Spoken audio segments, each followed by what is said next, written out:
Pallavi to.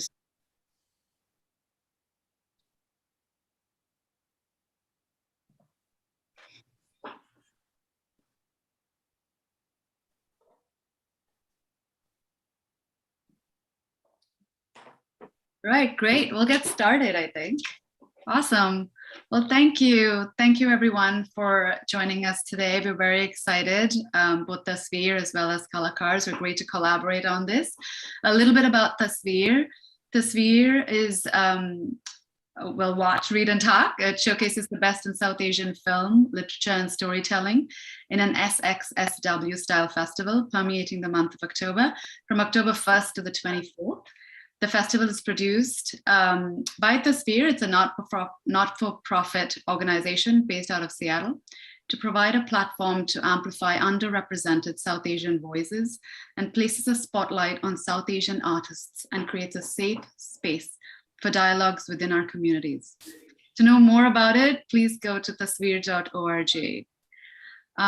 We're very excited as part of Kalakars to collaborate with Tasveer. Kalakars, as many of you might know, means artists, is a collection of writers, filmmakers, and actors, and we're striving to disrupt the status quo of South Asian and South Asian American representation in American film and television.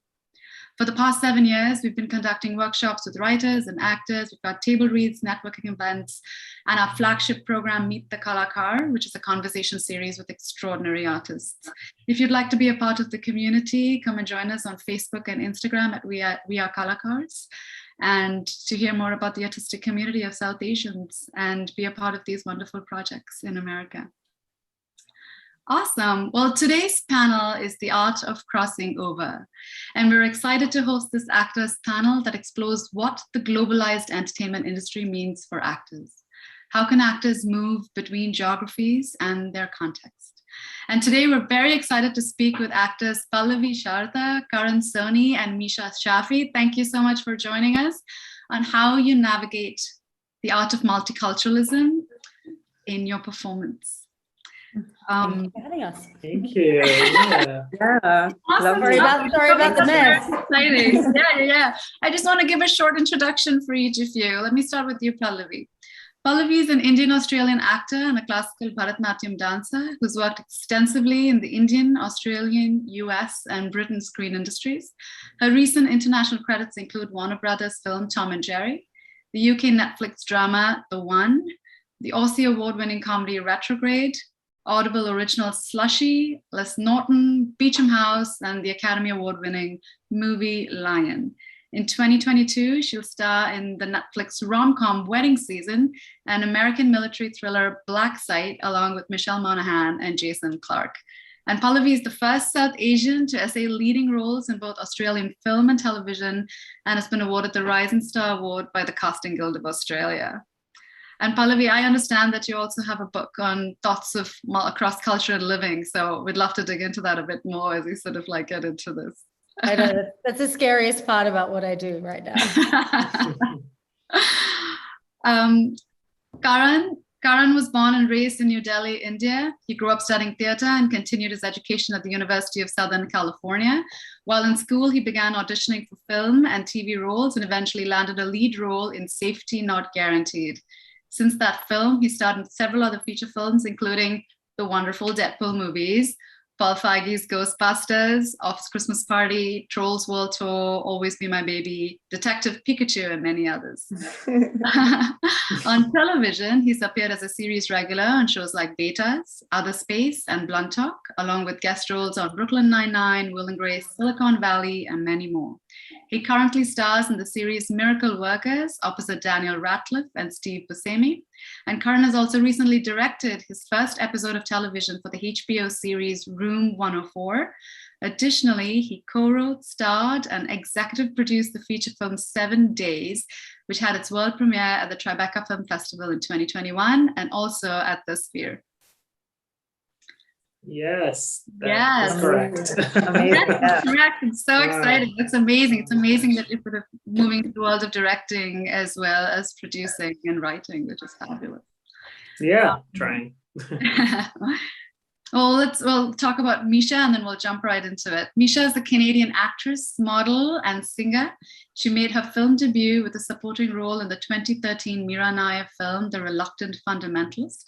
She achieved further critical success for her role of Lakshmi, an Indian spy agency research and analysis wing's operative in Bilal Lashari's, action thriller film War, which ranks among the highest grossing Pakistani films of all time in Pakistan.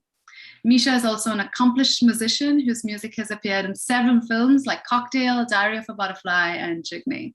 We're so excited to have all of you join us today as we talk about the art of crossing over. And just as I sort of thought, let's jump into it, I thought I'll bring up a quote from one of my favorite directors, Meera Nair, and it says, "Nothing is more powerful than seeing your own language, your own colors, your own people, and your own dramas on screen." And it's just wonderful to see that our South Asian community is sort of expanding. And it's great to amplify this. And so as we talk about how do you sort of navigate this world of crossing over, of working in different markets, I'd love to ask each one of you, what was your journey like? If you could talk about your individual journey and how you crossed over to a different market. And as you talk through that, if you could talk about how did you break into those different markets and what were your challenges? Let's start there. We'll go from there. So maybe Misha, we can start with you. You're on the top left of my screen, so we can start there and then go to Karan. Sure. I have, as far as crossing over is concerned, as I was mentioning earlier, the actual physical move across the pond has been fairly recent. And I have done a fair amount of work prior to that. So over here, I'm just now beginning to understand how what it even means to be underrepresented in a sort of like firsthand way, because I haven't lived out of my native land for that long. But yes, the crossing over and just even working with Meera for The Reluctant Fundamentalist, it was like there was multiple crossovers going on there, because I was crossing over the India-Pakistan border for the project, but at the same time telling a story which was written and representing my side of that border, and then being projected and presented outside into the larger picture with a global release and a very high-profile production and cast and everything. And it really felt like home, because like as far as the Indian subcontinent is concerned, Delhi and Lahore, I'm from Lahore. I was born and bred in Lahore. So it was a very smooth, very sort of like natural flowing process. Felt right at home. I've worked extensively in India. Now coming all the way and being in the North American context, I'm producing very actively, I think, independently speaking, more so than ever before, producing my own film and visual album, and it's giving a lot of voice to. It's a multi-collaborative sort of like mammoth project, which is basically bringing all these South Asian multidisciplinary artists onto one work. And there's a lot of data sharing. So the model, I came up with this model during the pandemic. And what we're doing now is basically taking work created, which is being informed by the songs that I've written, and file sharing from South Asians across the globe. And then putting that together and knitting this visual album together. And there's a lot of storytelling involved. There's a lot of like, it talks about just the experience of the post-colonial experience of a brown migrant, and what that means for being a woman, and what that experience is like. So yeah, it's kind of hard to sum up, but I think I gave it a shot. No, I think that's an interesting journey, right? Because you said you grew up in Lahore and then you moved to India. which, yes, it is on the east, and it is sort of in the same I area. didn't move to India though. you I mean, I worked extensively there. Yeah. Okay. Yeah. Yes, you sort of crossed over from work standpoint, went back home, and then now you've moved to the West. So it's an interesting sort of path, which we can dig into a bit further to sort of understand what you see in terms of the cultural differences and challenges. Because, you know, I think as you sort of navigate this world, there are bruises that you take along the way, and I'd love to understand, you know, some elements of that. Awesome. Karan, would love to hear your journey. Yeah, my journey. I grew up in New Delhi, like you had mentioned, and I came out to LA when I was 18 to go to USC, University of Southern California. And at the time, I really was just doing what a lot of people in my school were doing, which is just studying abroad, and then with the plans to come back home. And I wasn't going to pursue anything in Hollywood. I didn't think, you know, that was the option. And then while I was in college, my family ended up, just because of certain circumstances, that my dad's job, moving to America. So suddenly I was sort of like, oh, I can maybe stay here longer than I thought. And I began thinking of like, what would I want to do if I could live in America? And at the time at USC, there were a lot of child actors when I was there. And I just remember like just sitting down with them and hearing their stories of like auditioning and doing all this stuff. And suddenly Hollywood felt like it was a little bit closer than it had ever felt before. So I did a send out in like 2009 where I just send my headshot to like every agency in Hollywood. There were like 200 in LA or something. And one person signed me for doing commercials. And then I just began with that, and then have just, you know, tried to keep working every year. So that's been that journey so far.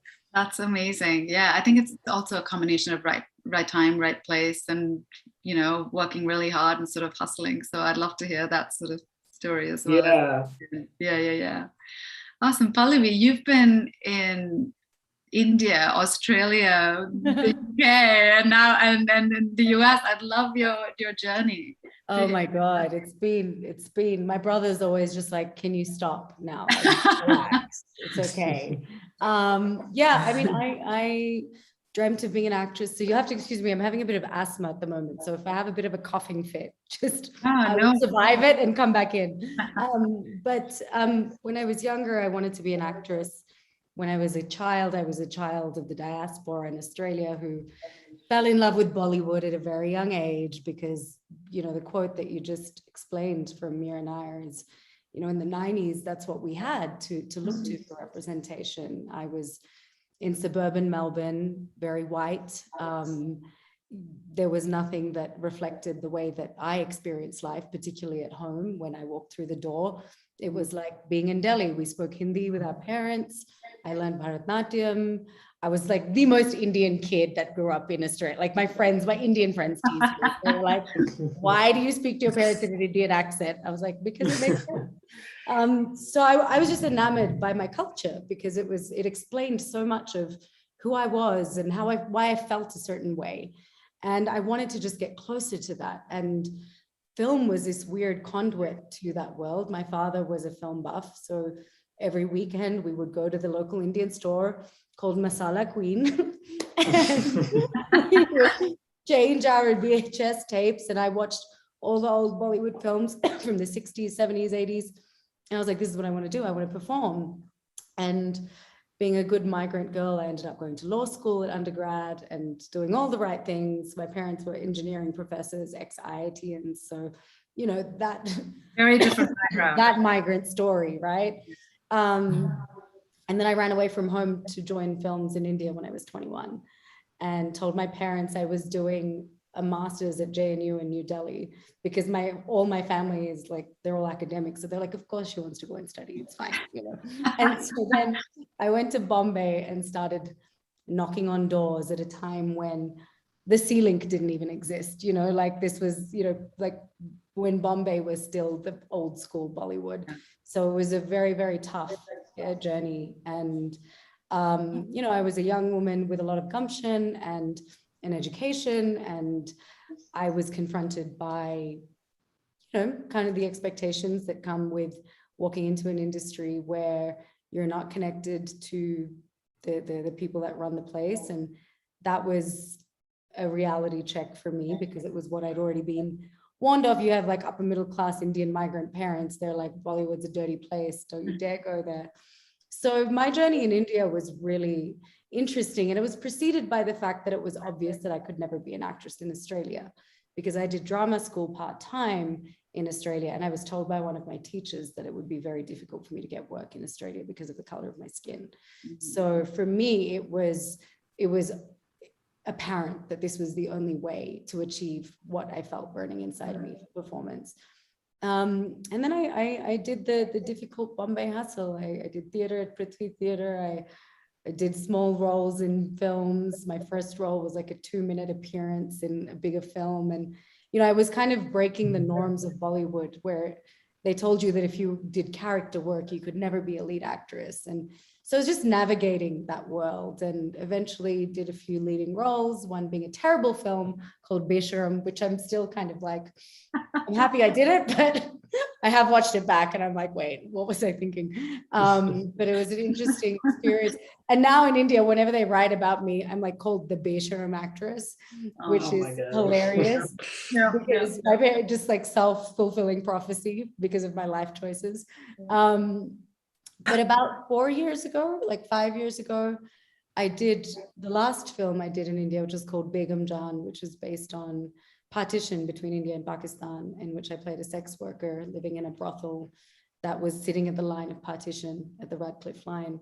And for me, that was quite obviously the last piece of work that I wanted to do at the time in India. It was a very empowering role, and I think really represented a lot of how I had felt after my time working there, in terms of, you know, a woman wanting to reclaim power and voice and place. Because, and I say this openly and without fear now, it was very trying to be an outsider working in India, and to face up to a lot of the systemic misogyny and, you know, the issues that are augmented in that industry. And I then decided that it ought to be the case that I can work in the country of my birth.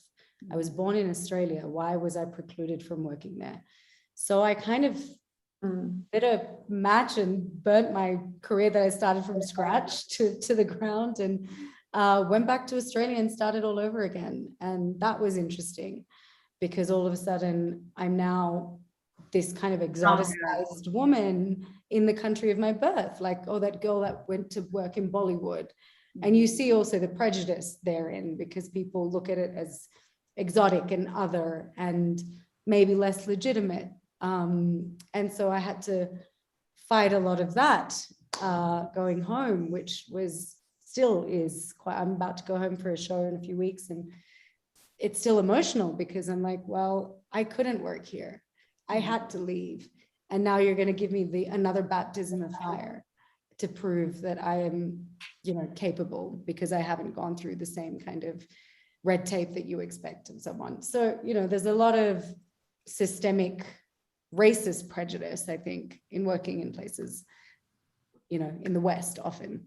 And I think the last few years I've been fortunate to be able to do roles like Rita and Tom and Jerry, where it was very much, you know, I have the ability to represent in a way that I want women to be seen, to work with Gurinder on Beecham House, where you're working with a director whose experience of cross-cultural living is as close to yours as could possibly be. You know, she understands what it is to live between two cultures, to work in multiple cultures, to tell stories for a global audience from a South Asian standpoint. And also to work in film and TV where your culture isn't at the forefront of the narrative, because in a way that's liberating too.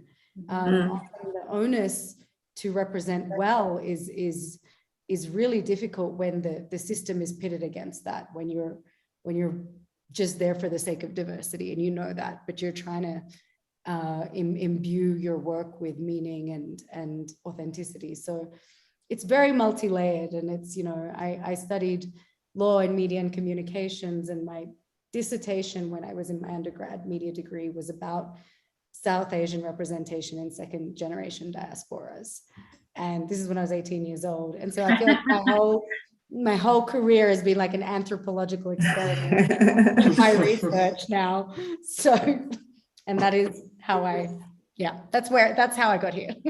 Yeah, no, it's so interesting.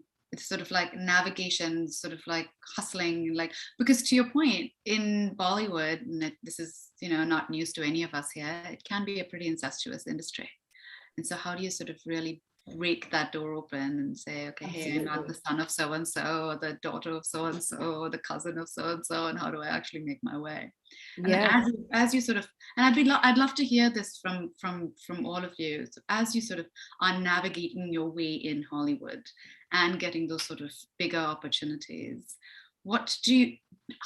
how do you feel when you're on set? Do you feel like your voice is being heard? Do you feel like there's still an element of, yes, it is predominantly a white cast and I'm this brown person, and therefore I need to really sort of take a stance? And I'd love to hear what you feel now and how you sort of have seen it from when you started off your career in the West and where you are now. Because I think that's something where, like, can you say no? And I was seeing this thing where Elizabeth Olsen was like, no is a full sentence, right? And oftentimes you're scared too, because you don't want to miss out on an opportunity. You don't want to seem difficult, right? And I'd just love to hear what your experience has been on set in Hollywood, working on these bigger projects. I might jump in there actually, because it's such a big part of navigating the work that I do now. And even, speaking, because often in my case, I don't have a person of color on my team in terms of even my management or my agent's team, and I'm repped globally in London, Australia, and the US. And so the navigation starts even at home, in a sense, with your own people, in my case, where the discomfort that we experience, or in my case, I experience when I'm on set and say someone doesn't know how to do a South Asian woman's makeup well, but you are so conscious of the fact that you have, there is still, I think, that overarching feeling of, I ought to be grateful for this opportunity, right? Like, that is what minority consciousness does to us, I think, in general. It forces upon us that idea of be grateful for the space you've been afforded. And I think that, filmmaking and this world is such a micro, like, it's a protraction and an augmentation of what we feel in society. So you feel it really intensely, or at least I have. So it has been baby steps towards reclaiming voice in the last 4 or 5 years since I've been working in the West, where, for example, in Tom and Jerry, I felt that the clothing for the wedding was not authentic to this character, but I was the only brown woman on set, and this is a big production, and you've got a lot of money at stake, and big wigs while I've done lots of work and I have a lot of faith in my background, you are walking on set about to say something to the most powerful person that is going to, change his viewpoint. You have to change his viewpoint. And it's scary, but it has to be done. And I think those of us who are working in this industry now, and I say this for myself, but I've spoken to a lot of my colleagues about it, is we understand the onus that we carry in being afforded these opportunities. It's not gratitude because the white paradigm has given us space. For me, it's gratitude because I've survived to the point where I might be able to be a change maker for the way that this authenticity kind of happens in the future. So it's difficult and it's hard, but you realize that actually it's a pivotal watershed moment if we are able to find our voice in those moments. And that's the only way I can overcome that fear, because it's still scary. That fear is ingrained. Yeah. It's ingrained from childhood trauma of being the girl with the monobrow in the room, like when I was at primary school and being called McDonald's eyebrows, like that doesn't go away no matter how many films you do. So I think finding that courage now, it's nice to educate people about how much we are trying to find that courage, and that it's not easy for us to go up and say, look, the way that this is being done is a little bit difficult. And these are conversations. And I know this from my friends, from my mom, from my aunties. that we haven't been able to have plainly for generations. So to have them now is difficult, but I think there's an openness to it. Yeah. No, thank you for sharing that, Pallavi, because I think even like the smallest of things, which I know I've experienced and maybe some of you have, where people mispronounce your name and you just let it go, right? Because it's just such a hassle that this is the way you pronounce my name, make an effort. And so that sort of like creeps into everything you do. And when you're on set, sometimes that could be like, fine, I'll just go with the flow. But I'd love to hear your point of view, Karan and Nisha, as you've experienced any of your, based on your experiences.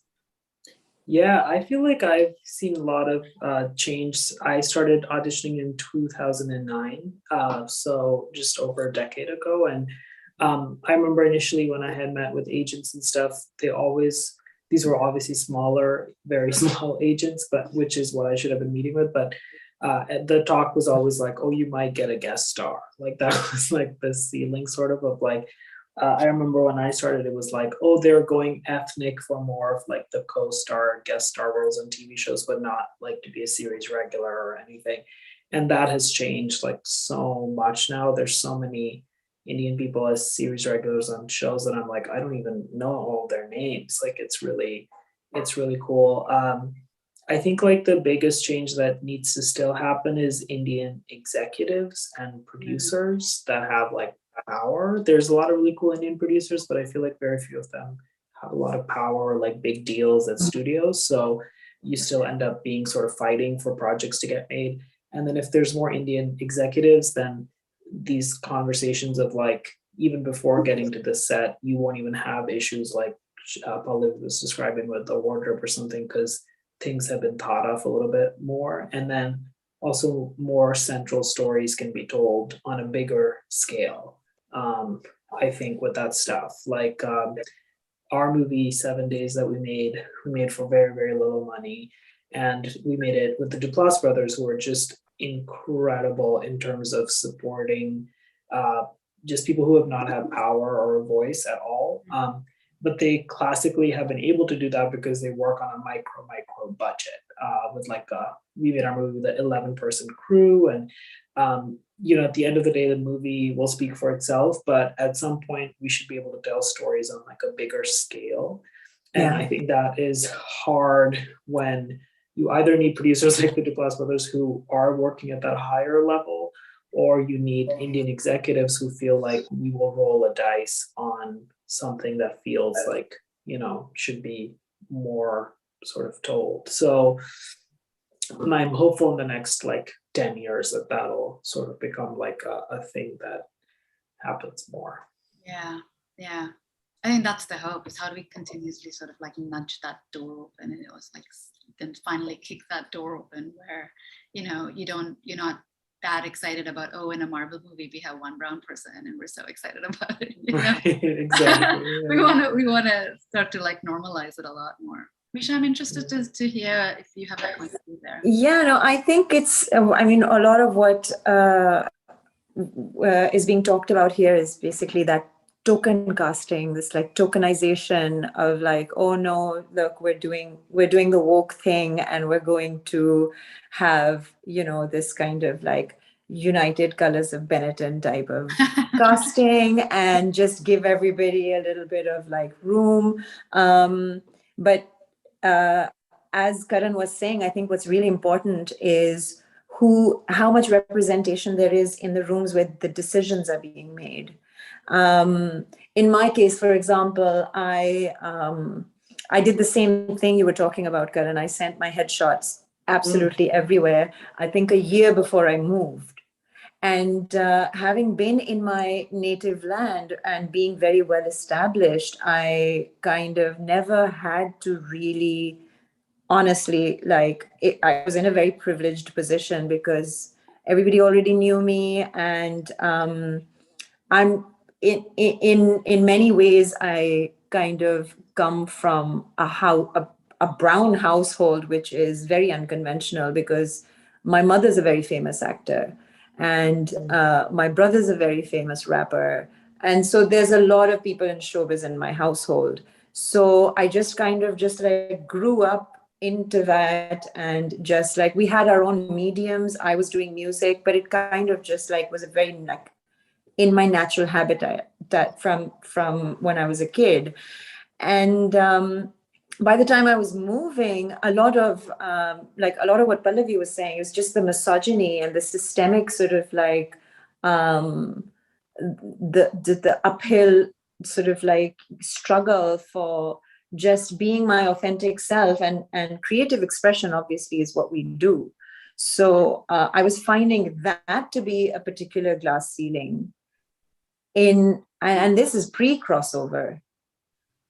So there's that as well. Just navigating all of this as a woman, as a brown woman, has its own set of challenges. And I just felt like, you know, the scripts were sort of like problematic, and just like what were these conversations? How are we using media and the mainstream spaces, or even just like, yes, it's better more on the parallel cinema side, but how are we using these spaces and what stories are we telling? And I felt like it was in a rut, you know, the scripts I was getting, and which is why there's been, I just stopped. I mean, I kept doing a lot of music, and the films that I did also, I didn't really have any representation, agents, auditioning, nothing. They just kind of came because my music was putting me out there. And after doing a lot of theater, out of doing a lot of television, the films came after music. And then I was just like, okay, where am I going to go from here? I need like room to expand, because these scripts are, you know, the scripts that resonate. They're just so like, if I want to, I got a lot of scripts, but I just didn't see myself sort of like, you know, dying all those deaths doing all those projects. I mean, how much are you gonna educate the people who are actually producing it? That can't always be your job. So yeah, moving had a lot to do with all of that. Just like what is being written for women in how we're telling stories. And once I got here, I mean, half of my time here has been eaten by the pandemic. So that was a very like disorienting sort of thing. I was just beginning to feel settled down. And I'm as first gen as it gets, because like what, you know, for example, what Pallavi, for her context, that's going to be what my children are going to experience as young adults here in the future. So I feel, and this is just my own theory, but I did get signed with an agency. It's a wonderful boutique agency, as led by two women. It's very intimate, but they get all these like big casting calls and all of that. And I've been going through the scripts, and I think the casting and the storytelling and the characters being written, I mean, it's getting a lot better, fast. In my case, my theory so far, although I think it's a little soon to diagnose anything, is that also because of the tokenization, I feel like casting directors or producers, they look for a very stereotypical, they don't know how diverse South Asia actually is, racially, as far as color is concerned, as far as features are concerned, and they just always want it to be somebody who is visibly of a certain ethnicity, which in my case is not the case. So I have that kind of like layer to that, which I'm beginning to notice, and I have no confirmation on this. But yeah, I feel like, you know, that's another thing, like, as my headshot and my info, it's all, you know, like Pakistani, South Asian, blah blah blah, and then you flip it and you look at the picture and they're like, what do we do with her, you know? we just came to terms with the fact that we need representation, and now where does she fit? So I feel that, and that's also, I guess, part of the South Asian journey, because like our region and its history, it can't really be divorced from this conversation at all. It's just been so eclectic. The influences, the racial influences, what all the subcontinent has gone through. Like one of my grandparents fled from Ludhiana. One of my grandmothers fled from Kabul, and then there's Pakistan in the middle, and it's just like a melting pot of like sometimes ethnic ambiguity in a way. So there's that whole layer as well, and yeah, so that's been my experience. I think as far as physically being here now is very like I'm just taking baby steps right now. Yeah. So yeah, but I loved hearing your journeys, and that's been great. So yeah. Misha, whatever you're saying, I think will like really resonate with people trying to like break into it, sort of starting off, right? As they're trying to figure out, how do I navigate? Where do I send my resume and my headshot to? And sort of, how do I sort of navigate myself as a South Asian, whatever age you're in, whether you're just sort of starting off as a young actor or you're a certain age and you're like, I want to make a career shift, right? So, and when I sort of look and I watch a lot of shows, I see this sort of seamless transition between people who work in the UK and people who work in the US. Seamless transition in terms of work that they get, seamless transition, especially from people in Britain as they sort of move to the West, in terms of just switching that accent and just being able to do the work. And I see that a lot more with, and let me know if you see that too, a lot more with maybe more white people. And as we get maybe some Black people, but mostly a lot of white people. I'm curious as to how do you think that is for South Asians, especially, I mean, Pallavi, I think you have a perspective there having done work in the UK. Yeah, absolutely. How is it for South Asians? Do you think that's possible? It doesn't necessarily have to be from the UK, but people coming from India to the US, so people moving from the US to India and sort of getting representation and getting the right visas and just sort of navigating that world seamlessly. Because I think what happens is, and I was watching this show, Sex Education, which is a fantastic show. But I feel like a lot of times they say, oh, we're just going to go to the US and we're going to find work. And I'm like, it's not that easy. You need to get the right visa. You need to, and no one talks about these things. And it just feels like the seamless sort of, I can just pick up and pack my bag and move on to the next country. But I'd love your perspective as to, how do you see it from a South Asian standpoint in terms of this sort of, at least, view of seamless navigation? Yeah, I mean, I would say that for me in my career, like one of the kind of strongholds of how I operate is that as a South Asian woman, first of all, as Misha was saying, we are not a monolith in terms of our culture. And I think that goes for the diaspora as well. There's diversity within diaspora. And for me, one of the things is as an Indian Australian woman, like in Wedding Season, I play a girl from Jersey. I've played British characters. I've played many Indian characters, like Beecham House, Chandrika was 1795 Rajput princess. Obviously in Bollywood, I was very Indian, speaking Hindi and Indianized English.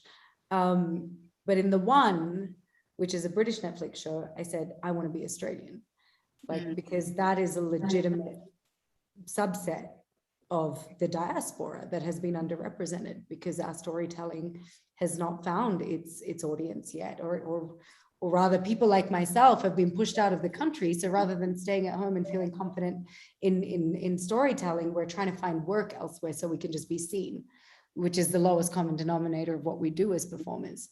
And I do think that what I've experienced is almost like this shock and surprise that me as a South Asian woman, I'm able to change accents. I'm able to, switch and be a chameleon. And it's like, I'm an actor, like I'm not just Indian woman, quote unquote, that, wears sari. And then if she wears jeans and a t-shirt, wow, what a bonus. Like, like she's such a cool actress. Yeah. She's very sleepless. Like, and so for me, it's just like, don't denigrate us and reduce us and erase our diversity, people from the South Asian subcontinent, but also as people whose diaspora is so vast, and it's a 300-year-old diaspora, as by virtue of what happened with colonization and what the British East India Company was doing. Like, you have Fiji Indians that don't have representation, you have Durbanites that are Malaysian Indians. I mean,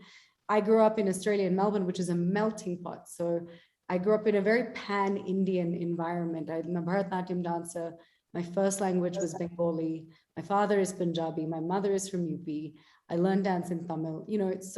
And I think people of the diaspora are aware of how diverse our culture is, and actually makes us more able, if maybe not more able, but very able to shapeshift as actors. Yeah, true. Actually gives us a tool that a lot of actors need to go to drama school, but we've actually just used it as a survival tool, So I do think that not understanding context and the lack of empathy when you view the other, because you're viewing us just as that person who is brown, and oh wow, how great that they're a bit more than we perceive them to be.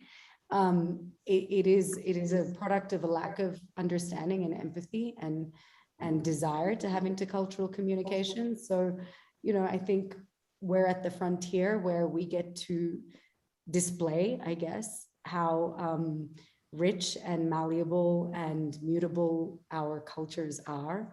And I will say that I have felt a lot of subconscious discrimination on the part of the power players who I've with big projects, with Hollywood projects, where I know that they go, oh, we'll go to London and we'll cast the Indian woman because it's going to be easy to find the Indian woman in London. But often I've ended up being cast in these roles, and they're like, oh, and they haven't budgeted to fly me from Australia because they were hoping to cast in London. And I have to say, well, guess what? The girl you found was in Melbourne, and if you're willing to fly a white actress from LA to London to do the role, you should be just as willing to fly me in. You shouldn't have assumed you were going to go pick someone up in Southall. But that is that subliminal racism you're talking about, because they're like, okay, all Indian women everywhere are the same. We'll just pick one. That's essentially what it is, whether they say it or not. Completely. That's so interesting. I don't know how you guys navigate this, but it is so uncomfortable for us to have to call this out, right? So if you're being given a job, and this is what I experience a lot, I'm very lucky at the level that I'm able to work at, but it is not, I've been working for over 12 years and I'm like, it's not enough. I no longer want to feel like I'm so lucky to get this job. Like, there's obviously a reason I've been employed in multiple continents over the years, which is that I have a skill, and you're denigrating that skill because of, within the block of South Asian actors, I should feel lucky. And what this also does is it pits people against each other that come from the same migrant group. And that is such an unhealthy thing that host communities do, whether it be in acting or any industry, which is kind of forcing people to want to be the chosen one. And to then be like, I will take all the hits and all the punches in order to have that proximity to that power. Whereas I'm at that point now where I'm like, no, it's okay. I'm not going to do that because I'm making it harder for everyone else. If I don't create a stand about how we ought to be treated and, the parity that exists here, like, don't let it's still a subconscious perpetuating of the colonized mindset. That's what's happening. So, I could talk about this stuff underwater. Yeah, no. I'm waiting for you. I'd love to read a lot more about it. Karan, I know you're working in London right now, and maybe you don't want to talk too much about your project, but I'm just curious as to sort of this navigation between the US, and we're talking about the UK at this point, but it could be there. But I'd love your perspective. Yeah, I will say I feel very, I think the thing that has saved me is having an American passport, to be completely honest. Like, I feel very lucky because it has made it so that when the first job I ever did internationally was in Vancouver, I remember getting the job, and then 2 weeks later, I had to start working, and they expedited my work visa. And I just asked the line producer, just out of curiosity, like, what would have happened if I had an Indian passport, because they never really checked. And they said I wouldn't be able to do this job because it takes like whatever amount of time. And on the show that I'm on, Miracle Workers, we have one of the actors is Australian, another one is from the UK. And even then, for them to work in America, like it got very dicey with like the permits happening fast enough. I think it's purely just from my perspective, just a lack of research on when the travel coordination is happening, because they know everything of what to do with the American passport. So it just seems like it happens faster and it's less of like a freak out. But I've noticed with other people, just because they don't know, they just suddenly, people are overworked or whatever it is with travel coordination. They're just like, wait, what? They're not American. And then they just freak out. And then there's this stress of like, is it worth it? Should we do it? Like, what are we doing? And it's just so unfortunate, because it's just, I feel like with enough time and organization, like none of this has to be an issue. And I feel really for actors who don't have American passport now, because of COVID, I also feel like there's all these additional restrictions that are always changing and everything. So it is, it is unfortunate. I personally, can only speak from my POV, which is that it's been okay with the American passport, but yeah, it's not fair at all in any way in that sense. Yeah, I think that It's what you was, sorry. Yeah, go on. It's what you were saying about visas, and like how is everyone in popular media just kind of getting up and just sort of like, on a whim and a fancy, just like, you know what, I'm going to go start a new life. I need a change of scenery. I'm going to relocate. I'm going to switch industries. And I think for South Asians and a lot of other countries, in fact, it's just the paperwork puts the journey at such a much slower pace. And I hope that my children reap the benefits of the fact that I decided to move, because I was also like in Pakistan at the very, very peak of my career. So it's been uncomfortable and scary to do this, but I was beginning to feel like the glass ceiling was sort of like just annoying me in a lot of ways. And the paperwork and the geopolitical sort of like, location, all of that has a lot to do with it, because for the Reluctant Fundamentalist, it premiered and it was the opening film at the Venice Film Festival. I was the only one who couldn't make it. And I could have really used that at that time. Like a lot of things were trying to take off for me, and I physically couldn't make it. So that was that. And then even then, as a Pakistani, I get a lot of love from India. I get a lot of work and a lot of opportunities from there. It's very complicated for me to go there, increasingly so. And so this had to happen. I was like, okay, I'm going to take this and see it through, just like go through this, so that I can also just check that off the list of things that I need to check off when I have to say yes to something. Because the opportunities come, and then just like what Karan was saying, it's just like, oh no. I was just talking to a very brilliant musician in Brooklyn. She's going on a big world tour. She was featured on Arooj Aftab. I don't know if anybody knows her. She was featured on Obama's playlist this year. Like, things are really happening for her. She's got a big international tour coming.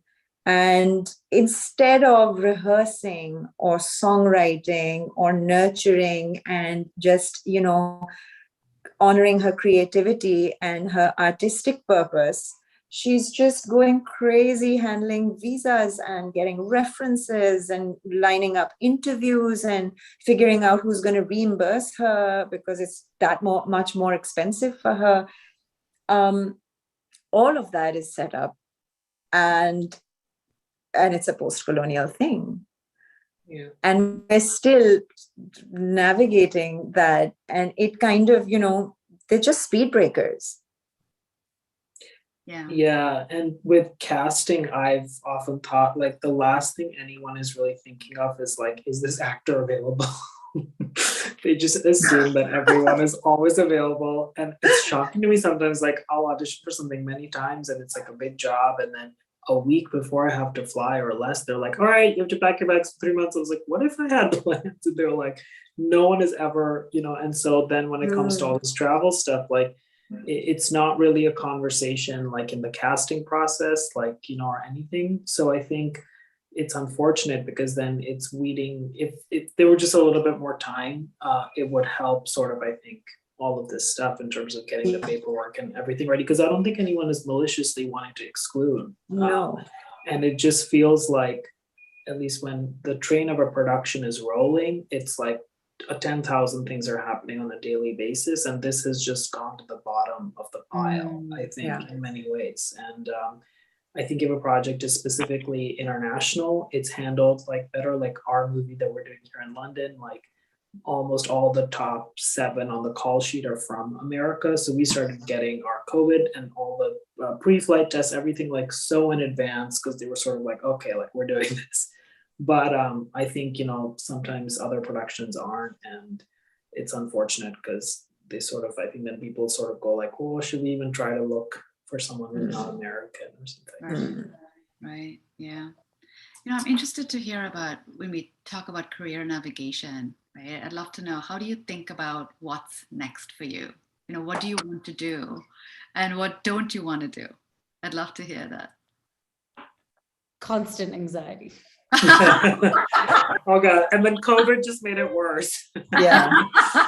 I mean, I think as actors is like, we're all, and I've been talking about this a lot recently because I'm trying to change some of my own patterns around how I live my life, because as artists who need to commercialize their work to live, you are driven by scarcity mentality.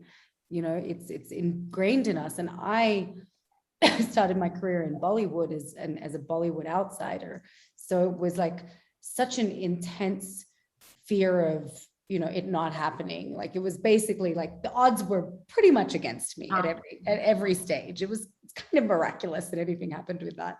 And so it does, your DNA, you're kind of like your body, it changes the way it reacts to situations, and it makes you go, oh, I need to do this, oh, I need to do this. And it actually, actors in general have that, add the layers that we're speaking about now, where it's like, okay, we're now thinking about diversity, but there's only room for this many people who look like this. Oh, Pallavi, to your point, Misha, like my color fluctuates a lot, right? And it's like, oh, damn it, I'm too fair right now. That's why I didn't get, so it really like creates all of these things in you, which doesn't necessarily allow you to relax into the flow, which I think even at our stage in our careers, we're all people that are working and kind of doing well, where a lot of other people would feel like, okay, this is it, we're floating and flying and let's flow with this. I personally feel like it is still like an intellectual struggle and a spiritual struggle to get to that point of flow, despite the fact that my world is I can afford to do that, I guess. Yeah.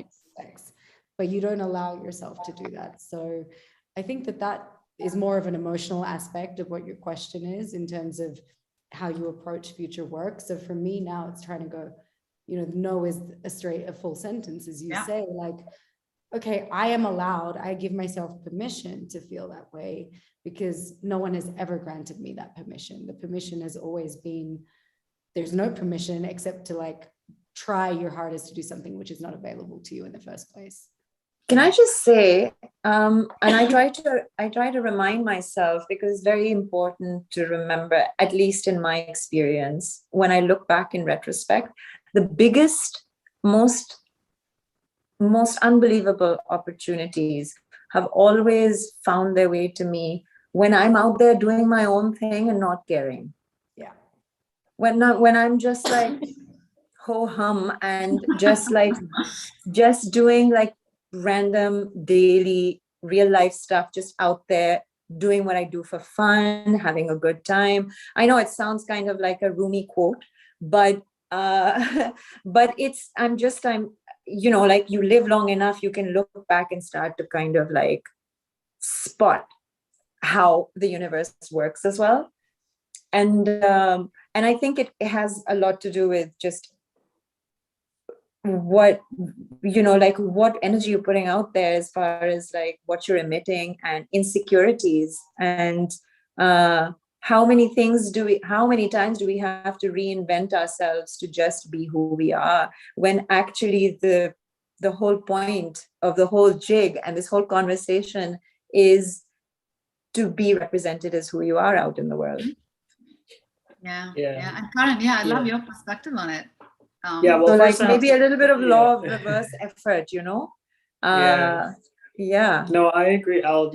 First off, I did a lot of therapy during COVID. And one of the things that I was really struggling when I went back into therapy during COVID was the fact that I think I had put too much of my self-worth into the career part of things.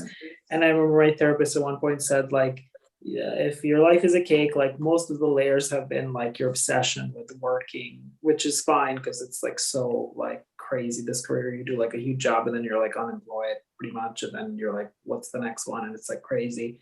And then she was like, your career should be like the icing on the cake, and there should be like the other parts of the cake should be like other aspects of yourself that you have not developed in your 20s, because you've had to be so like gung-ho about like, I have to do everything, and theater and audition and improv shows and all of that stuff. So I think it's important, to have that balance. And then for me personally, like once I got to Deadpool 1, I signed at CAA. I got like a bunch. I did 6 movies that year afterwards. I was getting like direct offers, and I definitely had the pitfall of getting my ego inflated a little bit. And then the next year, the phone wasn't ringing as much for offers, but it was ringing for auditions for really cool things. And I sort of had this attitude of like, no, I'm not going to read.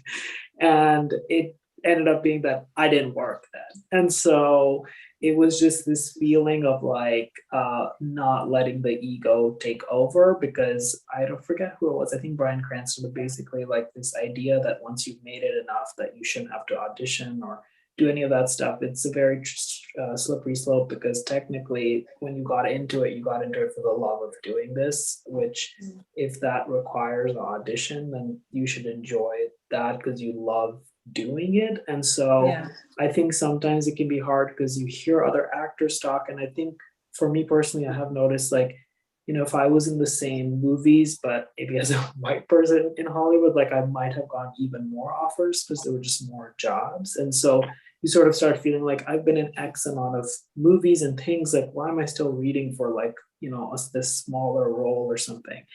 And that's ultimately all ego, because I'm comparing myself to someone who isn't having to read. But that doesn't really inform me artistically or creatively in any way. And ultimately, if I read for that and I get to work on that, I know I'll have joy on the day of working because I love doing this. And when the movie or show comes up, no one knows. Like they don't care how you got it, why you got it. All they care is like what is in front of them and what they're watching and how it's affecting them. And we can so often put so much of like ego on top of all of that, I think, in the process, which is just not healthy for me personally. But always trying to sort of keep that ego in check, I think is. Because you start doing it in the first place because of your love for it and your passion for it. And then when you start sort of like internally complaining and cribbing about it and treating it like a nuisance, like, how I would imagine 9 to 5 makes people feel, like, oh my God, do I have to do this again? So when it turns into a mundane chore, then obviously that ego energy kind of just comes and bites you in the way of circumstances and stuff. Sorry, I was just gonna ask a question, Karan, about that. Like, well, Misha and Karan, like, I don't ever get to have these discussions with my friends. So sorry, everyone. Now I'm just curious, because I often have struggled with this, right? Where you're going, oh, X and XYZ have been treated differently behind the scene. And then there's these moments where I go, is this my ego, or is this like a systemic lack of parity? You know, and I think that that's difficult because it's very easy, and especially being from the subcontinent, if I think we're inherently quite spiritual, and we are, you know, our culture from a young age, you know, we're driven to think about things very deeply, and our culture makes us quite self-sacrificial in many ways. And so we're hardwired to go, okay, no, let me not let my ego get involved. Often from a cultural standpoint, I know for women, this is like it's even more heightened sometimes. But then there are moments where that leads to exploitation. And there is a fine line between feeling that you ought to be able to call out exploitation versus be fearful of being called egotistical or blaming your ego. And so, not that I know the answer, but I know that this is something that often I think about and I'm faced with, and it is a conundrum. And it's to your point, Misha, about like the amount of time your friend was spending like on visas and money, and rather than being creative. I mean, people in our situation, I often find there is so much energy we're spending on like having to figure out, even, is this my ego or am I being exploited? You know, as someone who is an other in this industry, and as someone who is somewhat in a leadership role, should I be speaking up for it, or, you know, taking, it is a real drain on energy. A lot of what our a lot of time and energy that we could be spending creatively. I know dance was my first love. I'm a Bharatanatyam dancer. It was my greater skill. I pretty much lost that because it was like the fight was such an intense drain on my resources, spiritually and mentally, that I didn't get to turn to the art. It was the act of being able to do the art that was what was taking up my space and time, as opposed to the doing itself. Does that make sense? It does. And so that's I think that's a really good point of you definitely don't want to be exploited, and I think that is a definite thing that can happen. I personally feel like I think what you're maybe talking about is like this feeling of like, am I being gaslit on this set? Like, should I just like behave, whatever? And I think for me, it's been helpful if there is literally any other person of color or minority to just sit in the trailer or at lunch and be like, can I tell you this story? Rant that so-and-so just said to me, and then sort of have that sounding board a little bit. I think doing it with someone, you know, who is seeing the world maybe for a little bit on the set from your POV can help. But I've seen personally also with ego and all this stuff, this has just been my experience of like, I've seen so many actors burn bridges and do all of that stuff who are white. And so there's just this sense of like, but I will say like, I don't know, I've just seen like that behavior eventually doesn't get them rehired as often, and things don't happen as often. I've always sort of been the one who's like, I will show up prepared and I'll do my thing. And every time I've followed that sort of thing of like, oh, I tried to do this because I have a talent for it mixed with I want to work hard and I want to do this, and I'm not letting any of that noise sort of bother that. It's sort of, I feel for me personally, been rewarding for the most part. I'll also say I've noticed a huge difference. I mainly work in comedy, and I feel like comedy is just more diverse, more kinder. There's less ways for people to take advantage of you because it's less based on your looks. There's this sense of if you have a unique brand or way of acting that is your own, it's harder to replace or replicate that. And so I've always noticed with drama actors, like just hearing stories of like the conflicts on the set and talks about like wardrobe and sexualization, all this stuff. And I'll just be like, oh my, I've never experienced that on like a half-hour sitcom, like, or maybe, you know, on the ones I've worked on. So I think there's also like a huge difference in those worlds. And I feel like drama has always been so much further behind. Like Mindy Kaling is such an example to me of someone who, you know, when she had the Mindy Project, I mean, it was just like a revolution. Like that was on the air based on like, you know, how she looked and all of that stuff. But in comedy, because she's funny, that if you're funny, there is like a lot that will be left aside, but it never happens for drama. Like you have to be like Miss World to get like a network TV show and then be able to act. But like in comedy, it's a little bit different. So maybe I think that's been my experience too. That's been a little bit different, and it's interesting how drama feels so much behind in many ways. Can I get a role in a comedy job? It's like the best job in the world. You just have I to think I'm show very up funny, and not laugh, really yeah. looking for it, but Well, speaking of comedy jobs, I have to wake up in 7 hours to go to work. Right. So I am going to call it a night. But Yeah, you need at least 7 hours to be funny. yes, this is a rule. At least Yeah. 7 hours of sleep. Yeah, we were just going to wrap up with timing there, Karan. Well, I want to Oh. say a massive thank you. Thank you so much, Karan, Pallavi, Misha. Thank you. For this conversation. Thank you. Lovely meeting all of you. Thank you for having me. Thank you I very, would very much. love to see you in person at some stage, guys. It would be very I know. Same, Yeah. likewise. Well, all the very best, and hopefully we see you in person soon. All right. Thank Thank you. for having us. Awesome. Look Bye. forward to it. Bye. Thank you. Bye.